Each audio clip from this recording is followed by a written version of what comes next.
Isaac, donné de Dieu à Abraham et reçu de lui par la foi, dut être voué à la mort, afin de devenir un type de résurrection et de vie.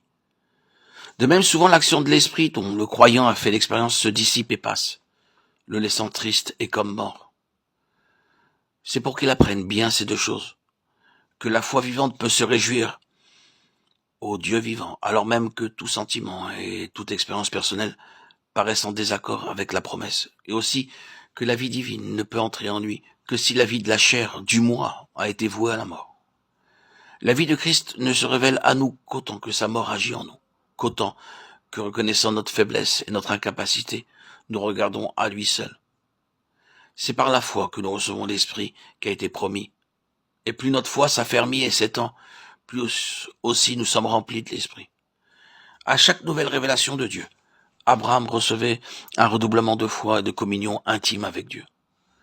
Quand son Dieu venait à lui, il savait ce qu'il pouvait attendre de lui. Il savait qu'il pouvait avoir toute confiance en lui.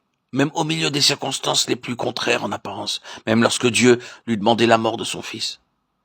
C'est la foi qui attend chaque jour du Dieu vivant qu'il se révèle lui-même. C'est la foi qui prête une oreille attentive à sa volonté et qui, toujours prête à le servir, se soumet à lui en toutes choses.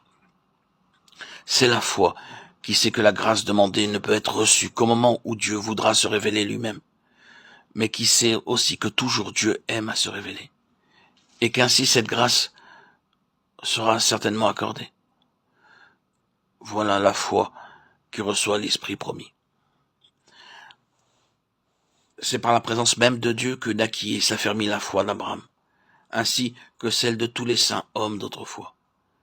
C'est par la présence de Jésus sur la terre que l'incrédulité a été mise en fuite, que la foi la plus faible a pu devenir une foi vivante. C'est par la présence invisible du Christ glorifié que la foi a reçu les grâces de la Pentecôte.